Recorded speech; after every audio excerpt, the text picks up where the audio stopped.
لوگ کہتے ہیں یہ بڑے عشق رسول کی باتیں کرتے ہیں، یہ بڑی محبت کی باتیں کرتے ہیں، بلکہ ہم پہ یہ بھی الزام لگایا جاتا ہے کہ یہ نعوذ باللہ یہ توحید کے اوپر اتنے پکے نہیں ہیں۔ ہم کہتے ہیں ہم تو توحید بڑے توحیدی ہیں، ہم اللہ کی توحید کو بھی مانتے ہیں،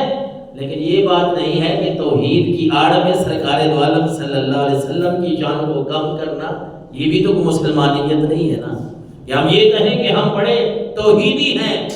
ہم اللہ کو ایک ماننے والے ہیں، ہم اللہ کی عبادت کرنے والے ہیں، اور جب سرکار دو عالم صلی اللہ علیہ وسلم کی بات آئے تو وہاں آئیں بائیں شائیں کر جائیں، نہیں ہم ایسے نہیں ہیں، ہم تو بڑے پکے توحیدی ہیں، بلکہ ہم میلاد کیوں مناتے ہیں؟ یہ بھی یاد رکھیں پھر آپ کو، اچھا جو پڑھے لکھے ہیں ان کی بات تو خیر نہیں ہے، دوسرے لوگ عام جو ہے وہ آپ کو کہتے ہوں گے یار یہ میلاد منانا بھی شرک ہے، یہ بھی شرک ہے۔ اب ان کو کہا کریں کہ بھئی یہ کیسا شرک ہے کہ حضرت عیسیٰ علیہ السلام اللہ نے بغیر باپ کے حضرت عیسیٰ کو پیدا فرمایا، تو لوگوں نے کہا کہ یہ اللہ کے بیٹے ہیں نعوذ باللہ، کسی نے کہا یہ خدا ہے، ان کی والدہ کے اوپر باتیں ہوئی، تو ہم تو میلاد مناتے ہیں اور یہ بات لوگوں کو باور کرواتے ہیں، ظاہر کرواتے ہیں کہ لوگوں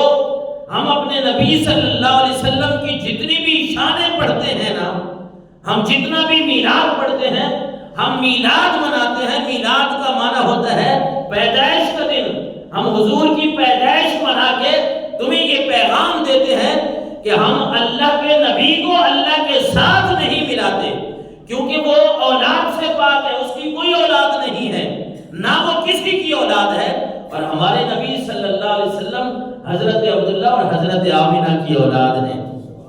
یہ حضرت آمنہ کے لخت جگر ہے، حضرت عبداللہ کے لخت جگر ہے۔ ہم پوری دنیا میں یہ اعلان کرتے ہیں کہ لوگوں حضور کی محبت کی وجہ سے ہمارے اوپر شرک کا فتویٰ نہ لگاؤ، ہم شرک نہیں کرتے، سمجھ لو،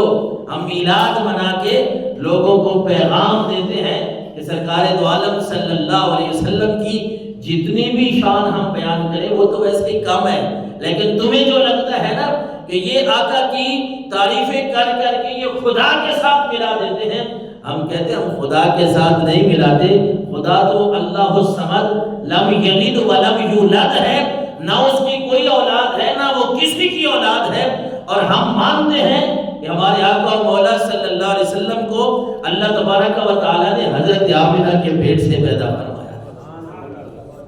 ہم شرک کی نفی کرتے ہیں، ہمیں کوئی یہ تانا نہ دے، اور محبت رسول میں صحابہ کرام کتنے تک چلے گئے ہیں؟ حضرت ثوبان رضی اللہ تعالیٰ عنہ صحابی کا نام ہے، آقا کریم علیہ السلام کی بارگاہ میں حاضر ہوئے حضرت ثوبان رضی اللہ تعالیٰ عنہ، بڑے پریشان تھے۔ حضور نے پوچھا ہے ثوبان کیا بات ہے، کیوں پریشان ہو؟ تو حضرت ثوبان رضی اللہ تعالیٰ عنہ نے فرمایا آقا کوئی بات نہیں، بیماری کچھ نہیں ہے، طبیعت میں کوئی ملال نہیں ہے، ٹھیک ہوں، بس ایک ہی بات سوچی جا رہا ہوں، کئی دنوں سے کئی لمحات سے کچھ وقت سے یہ بات ذہن میں آ رہی ہے کہ ہمارا تو اٹھنا بیٹھنا، ہماری صحت اور سلامتی سارا کچھ وہ آپ کے ساتھ جڑا ہوا ہے، ہمیں کوئی بھی یہاں ملال آئے نا، کوئی پریشانی آئے، ہم نے ادھر ادھر نہیں جانا، سرکار کے قدموں میں آ کے بیٹھ جانا ہے، ہماری پریشانی کا حل نکل آتا ہے۔ ہم جب سمجھتے ہیں نا کہ اب ہم پریشان ہو رہے ہیں، ہمارے اوپر کوئی تکلیف آ گئی ہے، کوئی مصیبت آ گئی ہے، آقا آپ سے محبت اتنی ہے کہ ساری دنیا کو چھوڑ کے آپ کے قدموں میں بیٹھ جاتے ہیں، رب ساری مصیبتوں کو دور فرما دیتا ہے۔ اب پریشانی یہ ہے کہ جب آپ اس دنیا کو چھوڑ کے چلے جائیں گے، وہ قیامت کا منظر، وہ ساری باتیں، اور آپ صلی اللہ علیہ وسلم تو اللہ کے وہ نبی ہیں جن کو رب نے سارے نبیوں کا سردار بنایا ہے، آپ تو امام الانبیاء ہیں نا، تو جنت میں آپ کے جو درجات ہوں گے وہ تو بہت بلند ہوں گے، جنت میں اللہ نے آپ کو جو مقام عطا فرمانا ہے وہ بہت بلند مقام عطا فرمانا ہے۔ آقا ہمارا کیا بنے گا؟ ہم گنہگار جنت میں جائیں گے تو ہم آپ کو تو پھر نہیں پا سکیں گے نا، ہماری تکلیفیں ہماری مصیبتیں آپ کو دیکھ کے جو دور ہوتی ہیں وہاں ہم آپ کا کیسے دیدار کریں گے؟ جنت میں آپ اعلیٰ سے اعلیٰ مقام پہ ہوں گے، ہم جنت کے ادنا مقام پہ ہوں گے، ہم آپ کے امتی ہیں، جب ہمیں آپ کا وہاں دیدار نصیب نہیں ہوگا، آپ کو دیکھ نہیں سکیں گے، تو مجھے یہ پریشانی لاحق ہوئی جو آپ میرا رنگ زرد دیکھ رہے ہیں نا، صحابی نے عرض کیا جو اے اللہ کے نبی، اے آقا، جو آپ دیکھ رہے ہیں کہ شاید میں بیمار ہوں، میں بیمار نہیں ہوں، مجھے یہ بات تنگ کیے جا رہی ہے، یہ بات مجھے پریشان کیے جا رہی ہے کہ یہاں تو میں ہر وقت اللہ کے نبی کو دیکھتا ہوں، جنت میں میرا کیا بنے گا، جنت میں میرا کیا بنے گا، وہاں میں اللہ کے نبی کو کیسے دیکھوں گا۔ حضور سرور دو عالم صلی اللہ علیہ وسلم نے تھوڑی دیر خاموشی اختیار فرمائی، اس کے بعد جبریل امین اللہ کا قرآن لے کے آ گئے، کیونکہ اللہ تبارک و تعالیٰ کے نبی کے ساتھ جو محبت رکھتا ہے نا، اللہ تبارک و تعالیٰ پھر ان کو پریشان تو نہیں ہونے دیتا نا۔ یہ محبت ہی ایسی ہے، سرکار دو عالم صلی اللہ علیہ وسلم کی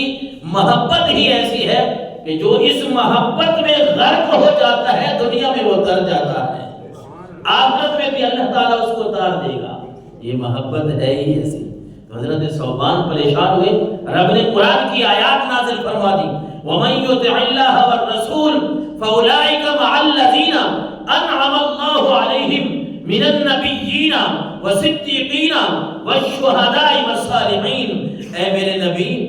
آپ خاموش نہ ہوں، اپنے اس صحابی کو جواب دیں کہ اللہ فرما رہا ہے جس نے بھی میری اطاعت کی، میرے رسول کی اطاعت کی، ان کو انعام اللہ کی طرف سے یہ ملے گا، فَأُولَٰئِكَ مَعَ الَّذِينَ أَنْعَمَ اللَّهُ عَلَيْهِمْ مِنَ النَّبِيِّينَ۔ آپ کے صحابی پریشان ہو رہے ہیں کہ جنت میں حضور کا ساتھ کیسے ملے گا۔ اے میرے حبیب، اپنے محبت کرنے والے لوگوں کو بتا دیجئے جو آپ سے اتنی محبت کرتے ہیں کہ ایک لمحہ کے لیے آپ سے دور نہیں ہونا چاہتے، پریشان ہو جاتے ہیں، اللہ کے نبی کی محبت میں پریشان ہو جاتے ہیں۔ اے نبی، اے میرے رسول، اپنے صحابہ کو بتا دے، اللہ اور اس کے رسول کی اطاعت کر کے آؤ گے نا، محبت کر کے آؤ گے، جنت میں رب تمہیں نبیوں اور صدیقین اور شہداء کا ساتھ عطا فرما دے گا، والصالحین، نیک لوگوں کا ساتھ عطا فرما دے گا۔ میرے نبی کے ساتھ اس دنیا میں اگر اتنی محبت کرتے ہو کہ تم دیکھو نا تم پریشان ہو جاتے ہو، تمہیں میں جنت دوں گا،